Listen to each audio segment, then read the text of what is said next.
আজকে তোমাদের চ্যাপ্টার 18 বৃত্তের ক্ষেত্রফলের পরের পার্টটা শুরু করছি।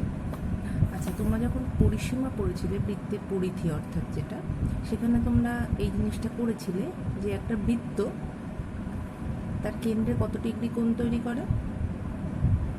360 ডিগ্রি, তাই তো? তাহলে এই যে কেন্দ্রটা, এই কেন্দ্রটার পুরো কোণটা হচ্ছে 360 ডিগ্রি। আমরা যদি এই ওর ব্যাস বরাবর একটা দাগ টানি তাহলে আরও ভালো বুঝতে পারবো যে এই ওপরটা 180 ডিগ্রি, নিচটা 180 ডিগ্রি, তাহলে টোটাল হলো 360 ডিগ্রি। তাহলে একটা বিন্দু আর বৃত্তের উপরে স্থিত যে কোনো বিন্দুর, এই পরিধির উপরে অবস্থিত যে কোনো বিন্দু থেকে বৃত্তের কেন্দ্রের দূরত্ব কত? ব্যাসার্ধের সমান। আর এটাই তো বৃত্তের সংজ্ঞা। অর্থাৎ একটা নির্দিষ্ট বিন্দুকে কেন্দ্র করে নির্দিষ্ট দৈর্ঘ্যের ব্যাসার্ধ নিয়ে সেই বিন্দুর চারপাশে ঘুরলে যে জ্যামিতিক চিত্রটা তৈরি হয় সেটা বৃত্ত। অর্থাৎ এই কেন্দ্র থেকে পরিধির উপরিস্থিত যে কোনো বিন্দুর দূরত্বই হচ্ছে ওর ব্যাসার্ধের সমান, অর্থাৎ তাই পুরোটাই গোল হচ্ছে। দেখো, যদি কোনো জায়গাটা ব্যাসার্ধের সমান না হতো তাহলে কিন্তু পুরো গোলটা হতো না, তাই তো? তাহলে এখানে আমরা কি দেখতে পাচ্ছি যে এই যে ধরো একটা বিন্দু যদি এইখানটা অবস্থান করে আর আমরা এইটাকে যদি এই ব্যাসটা থেকে যদি এই পর্যন্ত যায়, তাহলে এই কোণটার মান হচ্ছে এই কোণটার মান হচ্ছে থিটা, তাই তো? তাহলে আমরা কি দেখতে পাচ্ছি? আমরা দেখতে পাচ্ছি যে এ যখন, ধরো এই বৃত্তকলাটার আমি নাম দিলাম এ ও বি, তাহলে পুরো বৃত্তটার ক্ষেত্রফল কত? পুরো বৃত্তটার ক্ষেত্রফল হচ্ছে পাই আর স্কোয়ার। আমি এর মাধ্যমে এই থিটা কোণের মানটাও বার করতে পারি, আবার এই এ ও বি অংশ বৃত্তকলার ক্ষেত্রফলও বার করতে পারি। কিভাবে? আমরা যখন পরিসীমা করেছিলাম কি করেছিলাম? যে 2পাই আর দৈর্ঘ্য কেন্দ্রে কোণ উৎপন্ন করে 360 ডিগ্রি, তাহলে এত কত ডিগ্রি কোণ তৈরি করবে। ঠিক একইভাবে যদি আমি এখানে লিখি 360 ডিগ্রি উল্টো লিখলাম পাই আর স্কোয়ার বর্গ একক ক্ষেত্রফল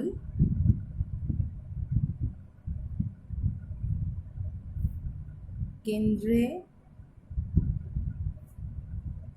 কোণ উৎপন্ন করে বা কোণ তৈরি করে কতটা? 360 ডিগ্রি। তাহলে এই যে এ ও বি অংশের ক্ষেত্রফল কি হবে? তাহলে একের জন্য কি হবে? 1 বর্গ একক 360 degree by pi r square, তাই তো? তাহলে এই এ ও বি এই অংশের ক্ষেত্রফলটাকে যদি আমি স্মল এ ধরে নিই, তাহলে এই বর্গ একক কেন্দ্রে কতটা কোণ তৈরি করবে? পাই আর স্কোয়ার ইন্টু এ। অর্থাৎ এবার আমি যদি এটাকে অর্থাৎ এই এ ও বি অংশের ক্ষেত্রফল যদি আমাদের বলে দেয়, তাহলেও কেন্দ্রে কতটা কোণ উৎপন্ন করছে পাচ্ছি। কিভাবে পাচ্ছি? না, 360 ডিগ্রি বাই বৃত্তের ক্ষেত্রফল ইন্টু এই অংশের ক্ষেত্রফল। এটা করলে আমরা পেয়ে যাচ্ছি হচ্ছে, এটাকে বলে বৃত্তকলার ক্ষেত্রফল করলে আমরা পেয়ে যাচ্ছি ও কেন্দ্রে কতটা কোণ উৎপন্ন করছে, অর্থাৎ থিটার মান। উল্টো যদি করি, অর্থাৎ 360 ডিগ্রি কোণ উৎপন্ন করলে ক্ষেত্রফল কত? পাই আর স্কোয়ার, তাই তো? 1 ডিগ্রি কোণ উৎপন্ন করলে ক্ষেত্রফল পাই আর স্কোয়ার বাই 360 ডিগ্রি। তাহলে থিটা কোণ উৎপন্ন করলে ক্ষেত্রফল কত হবে? পাই r square 360 degree into theta. অর্থাৎ আমাদের যদি কেন্দ্রে কোণের মানটা বলে দেয়, ধরো বললো কেন্দ্রে থিটার মানটা 30 ডিগ্রি, তাহলে আমরা এখানে 30 ডিগ্রি বসিয়ে দিলাম। দেখো, ঠিক এর উল্টোটা, অর্থাৎ পাই r square by 360 degree into থিটার মানটা যেই আমরা বসিয়ে দিলাম 30 ডিগ্রি, কাটাকাটি করলে এইখানকার ক্ষেত্রফলটা আমরা পেয়ে গেলাম না। তার মানে কি হচ্ছে, যদি আমাদের বৃত্তকলার ক্ষেত্রফল বার করতে দেয়, তাহলে সূত্রটা আলটিমেট কি দাঁড়ালো? বৃত্তকলার ক্ষেত্রফল ধরো এখানে এওবি বৃত্তকলার, আমি এওবি লিখলাম, এখানে আমি যেহেতু এওবি লিখেছি, এওবি বৃত্তকলার ক্ষেত্রফল, তাহলে কি হবে এওবি বৃত্তকলার ক্ষেত্রফল সমান বৃত্তের ক্ষেত্রফল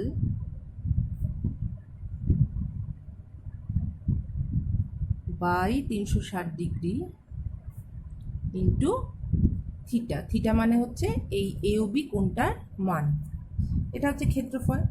এবার হচ্ছে কোণ এওবি সমান যদি আমাদের বার করতে দেয়, তখন আমরা কি করব, 360 বাই বৃত্তের ক্ষেত্রফল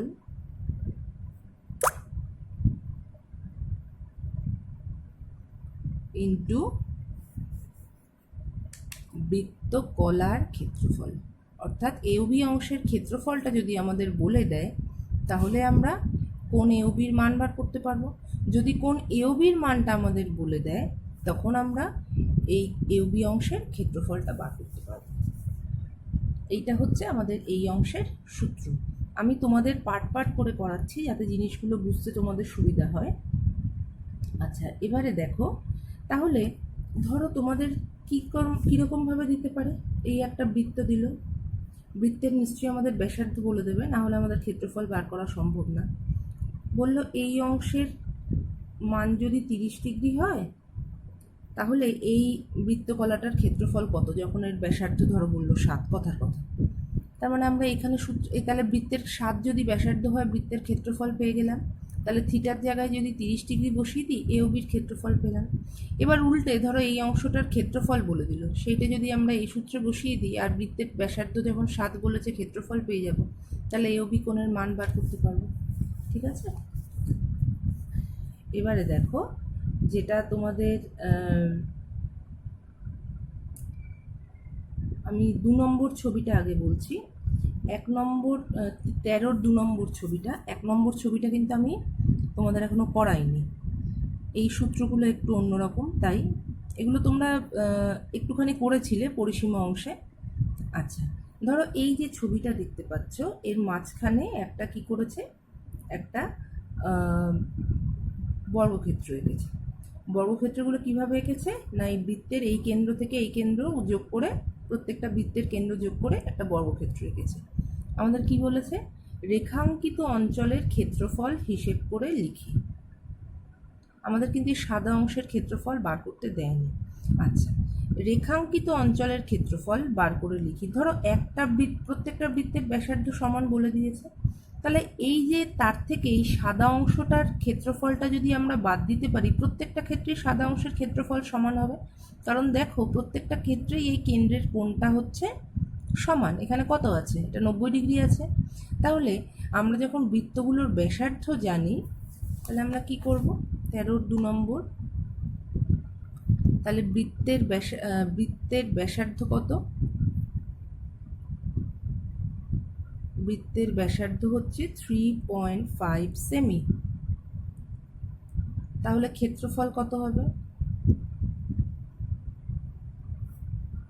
পাই ইন্টু 3.5 তার হোল স্কোয়ার বর্গ সেমি। তাহলে 22/7 ইন্টু 3.5 ইন্টু 3.5 2.5, তাহলে কত হলো, 5 গুণি 10, তার মানে 10-এর শূন্য হাতে 1। তার মানে দেখো এখানে 11 হচ্ছে, 11 ইন্টু 3.5, তাহলে 11 ইন্টু 3.5 মানে হচ্ছে 35, তাহলে 38.5 এত বর্গ সেমি, তাই তো। তাহলে এবার আমাদের কি বার করতে হবে, না আমাদের একটা অংশ, আমি যদি এ কেন্দ্রীয় বৃত্তকলার ক্ষেত্রফল, তাই তো। তাহলে এ কেন্দ্রীয় অংশের বৃত্তকলার ক্ষেত্রফল কত, কেন্দ্রে কোণ উৎপন্ন করেছে কত, 90, তার মানে থিটার মান হচ্ছে 90। এখানে লেখো কেন্দ্রের উৎপন্ন কোণ সমান 90। তাহলে বৃত্তকলার ক্ষেত্রফল কত হলো, বৃত্তকলার এই যে আমাদের বৃত্তকলার ক্ষেত্রফল বার করতে হবে। তার মানে হচ্ছে 385 বাই 360 ডিগ্রি ইন্টু 90 ডিগ্রি, এত বর্গ সেমি। তার মানে হচ্ছে 4 দিয়ে যদি ভাগ করি, 38.5কে যদি 4 দিয়ে ভাগ করি কত হচ্ছে, 4 9 36, 2 25, 4 6 24, 1 10, 4 2 8, 2 20, 4 5 20, এই হচ্ছে। তাহলে এরকম আমরা কটা, তাহলে প্রত্যেকটা বৃত্ত থেকে কি বলেছে, রেখাঙ্কিত অঞ্চল। তাহলে বৃত্তের মোট ক্ষেত্রফল কত? বৃত্তের মোট ক্ষেত্রফল হচ্ছে, মোট ক্ষেত্রফল কত, 4 ইন্টু 3.8, 38.5। তার থেকে বাদ যাবে কত, এটাও 4টে বাদ যাবে, প্রত্যেকটাই তো সমান। তাহলে 4 ইন্টু 9.625, এটা যদি আমরা বাদ দিতে পারি তাহলে রেখাঙ্কিত অঞ্চলের ক্ষেত্রফল পেয়ে যাব। ঠিক আছে। আচ্ছা, ঠিক একই রকম অঙ্ক দেখো 14 নম্বরটা। তোমরা প্রত্যেকে পাইচিত্র করেছো। দিনেশ তার শ্রেণীর কতজন কোন খেলা খেলতে ভালোবাসে তার একটি পাইচিত্র তৈরি করেছে। সে বৃত্তের ব্যাসার্ধ 3.57 নিয়েছে। হিসাব করো প্রতিটি বৃত্তকলার পরিসীমা ও ক্ষেত্রফল কত। আচ্ছা, এবারে দেখো কে কতজন কি নিয়েছে সেটা তো আর আমাদের বলে দেয়নি, সেটা আমাদের নিজেদের মতো করে করতে হবে। তোমাদের ইচ্ছে হলে অঙ্কটা করবে, না ইচ্ছে হলে করবে না, এমন কোনো ব্যাপার নেই, করতেই হবে, এটা জিনিসটা বোঝার জন্য। 15 নম্বরটা দেখো কি বলছে, একটি বর্গক্ষেত্রে এবিসিডি আঁকা হয়েছে যার প্রতিটা বাহুর দৈর্ঘ্য 12 সেমি। তাহলে এই বর্গক্ষেত্রের প্রতিটা বাহুর দৈর্ঘ্য হচ্ছে 12 সেমি, তাই তো। আমার বোন পাশের ছবিতে এবিসিডি বিন্দুকে কেন্দ্র করে 6 সেমি দৈর্ঘ্যের ব্যাসার্ধের 4টি বৃত্তচাপ এঁকেছে। তাহলে এই একটা বৃত্তচাপ এবং কিছু জায়গা নকশা করেছে। নকশা করে আঁকা ক্ষেত্রের পরিসীমা এবং ক্ষেত্রফল বার করো। ঠিক আছে, এটুকু তোমরা কোয়েশ্চেনটা বুঝতে পারলে। আচ্ছা, প্রথম কথা, ছবিটা দেখেই বুঝতে পারছো যেহেতু বর্গক্ষেত্রের এই প্রত্যেকটা কোণ 90 ডিগ্রি হয়, তাহলে এই কোণগুলোর প্রত্যেকটা হচ্ছে 90 ডিগ্রি। ঠিক আছে, তাহলে এই বৃত্তকলার এই বর্গক্ষেত্রের বাহুর দৈর্ঘ্য যদি 12 সেমি হয় তাহলে ক্ষেত্রফল কত, 144 বর্গ সেমি। এবারে এই যে বৃত্তকলাগুলো আছে, এই বৃত্তকলাগুলোর ক্ষেত্রফল কত, না এই পুরো বাহুটা যদি 6 সেমি হয় তাহলে এইটুকু কত হবে, সরি, পুরো বাহুটা যদি 12 সেমি হয় তাহলে এইটুকু কত হবে, 6 সেমি। তাহলে কেন্দ্রের কোণ হচ্ছে 90 ডিগ্রি, কেন্দ্রের কোণ হচ্ছে 90 ডিগ্রি, আর এই এক একটা বৃত্তকলার বাহুর দৈর্ঘ্য যদি 12 সেমি হয় তাহলে বৃত্তের এটা যদি একটা বৃত্ত আঁকতাম তাহলে এই বৃত্তটার ক্ষেত্রফল কত হতো, তাহলে 6 সেমি ব্যাসার্ধের বৃত্তের ক্ষেত্রফল কত হতো, এটা হচ্ছে তোমাদের 15 নম্বর। 6 সেমি ব্যাসার্ধের 6 সেমি ব্যাসার্ধের বৃত্তের ক্ষেত্রফল কত হতো, পাই ইন্টু 6 স্কোয়ার, এত বর্গ সেমি, তাই তো। তাহলে কেন্দ্রীয় বৃত্তকলার ক্ষেত্রফল তাহলে কত হবে, কেন্দ্রে যদি 90 ডিগ্রি কোণ উৎপন্ন করে তাহলে কেন্দ্রীয় বৃত্তকলার ক্ষেত্রফল কত হচ্ছে দেখো, পাই ইন্টু, এই যে সূত্র আমাদের বৃত্তের ক্ষেত্রফল, পাই ইন্টু 6 স্কোয়ার 360, কেন্দ্রে উৎপন্ন করেছে 90 ডিগ্রি কোণ। এইটা ক্যালকুলেশন করলে আমরা পেয়ে যাচ্ছি এই কেন্দ্রীয় বৃত্ত অংশের এই অংশটার ক্ষেত্রফল। তাহলে এই 4টে কি হবে, তাকে 4 দিয়ে গুণ করলে এই 4টে বৃত্তকলার ক্ষেত্রফল আমরা পেয়ে যাব। ঠিক আছে, এইবারে এই পুরো বৃত্তকলাটা, এই 4টের যোগফলকে যদি পুরো আমরা বর্গক্ষেত্র থেকে বাদ দিই তাহলে এই রেখাঙ্কিত অংশের ক্ষেত্রফল পেয়ে যাচ্ছি, পাচ্ছি তো। আর কি বলেছে, নকশা আঁকা ক্ষেত্রের পরিসীমাও বার করতে বলেছে, অর্থাৎ এই এক একটা বৃত্তকলার দৈর্ঘ্য আমাদের বার করতে দিয়েছে। কি করে বার করবে এক একটা বৃত্তকলার দৈর্ঘ্য, মনে আছে তোমাদের? যদি 2πr যদি কেন্দ্রে, কিভাবে করব, এক একটা বৃত্তচাপের দৈর্ঘ্য, বৃত্তকলার ক্ষেত্রফল, আর এই বক্ররেখাটা হচ্ছে বৃত্তচাপ, তাহলে বৃত্তচাপের দৈর্ঘ্য কিভাবে বার করব, 2πr। আচ্ছা, এই এক একটা এই বৃত্তকলার ব্যাসার্ধ যেহেতু 6, তাহলে 2πr সমান কত হবে, টু ইন্টু পাই ইন্টু 6 এত সেমি। ক্যালকুলেশনগুলো তোমরা করবে, আমি পদ্ধতি দেখিয়ে দেবো। আচ্ছা, 2 পাই ইন্টু 6 কেন্দ্রে কোণ উৎপন্ন করে 360 ডিগ্রি। উল্টো লিখলাম আমি, 360 ডিগ্রি, যেহেতু আমাদের কোণ বলা আছে, দৈর্ঘ্য বার করতে হবে, তাহলে কোণটাকে বাঁ দিকে নেব। 360 ডিগ্রি কোণ উৎপন্ন হয় যখন পরিসীমা 2 পাই ইন্টু 6, পরিধি 2 পাই ইন্টু 6, তাহলে 1 হলে পরিধি কত হচ্ছে 2 পাই ইন্টু 6 বাই 360 ডিগ্রি। আর তাহলে 90 ডিগ্রি কোণ উৎপন্ন করলে বৃত্তচাপের পরিধি কত হচ্ছে 2 পাই ইন্টু 6 360 ডিগ্রি ইন্টু 90। কাটাকাটি করলে যা হবে সেটা হবে একটা পরিধির দৈর্ঘ্য, তাকে 4 দিয়ে গুণ করলে এই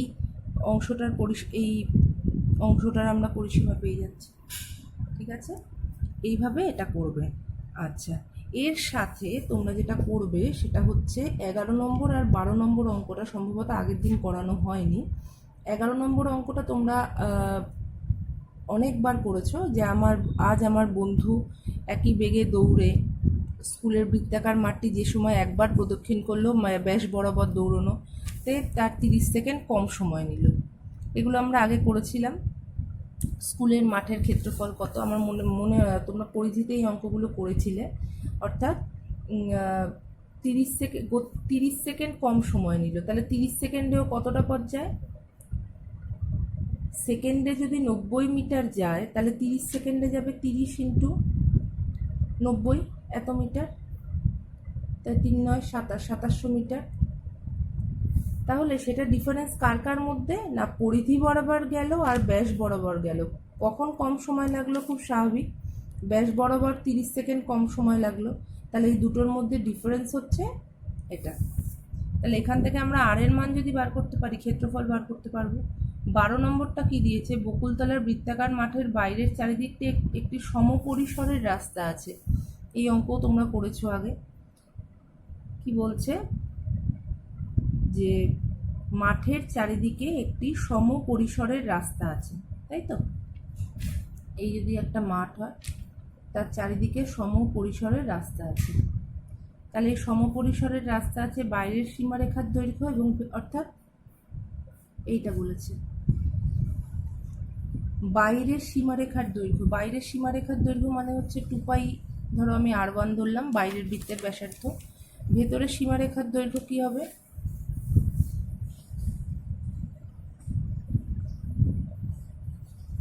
2 পাই R2, 2 পাই R2, এই দুটোর মধ্যে ডিফারেন্স 132। আর পথটার ক্ষেত্রফল, আচ্ছা পথটার ক্ষেত্রফল কি হবে? বাইরের বৃত্তের ক্ষেত্রফল মাইনাস ভেতরের বৃত্তের ক্ষেত্রফল, তার মানে পাই R1 স্কোয়ার মাইনাস পাই R2 স্কোয়ার, এটা সমান দিয়েছে 14,190। তাহলে দেখো আমরা কি পাচ্ছি, আমি একটু ক্যালকুলেশন করে দিচ্ছি, অঙ্কটা তোমরা নিজেরা করবে।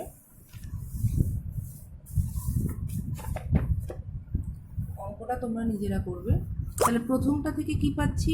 R1 minus R2 equal to 132/2 তার মানে 132/2 ইন্টু 22 ইন্টু 7, 22 দিয়ে কাটলে 6, 2 দিয়ে 3, তার মানে 21 হলো।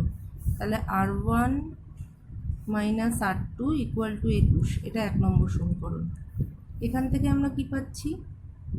পাই R1 square minus pi R2 square equal to এটা। তাহলে পাইটা যদি কমন যায়, তাহলে R1 plus R2, R1 minus R2, তাই তো? তাহলে 14,190 বাই পাই।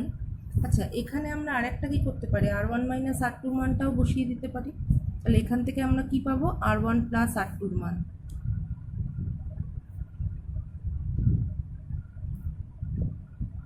ঠিক আছে, তাহলে আমরা এই ক্যালকুলেশন করলে R1 প্লাস R2 একটা সমীকরণ পেলাম, R1 মাইনাস R2 একটা সমীকরণ পেলাম। সেখান থেকে আমরা বৃত্ত দুটোর ব্যাসার্ধ বার করতে পারছি।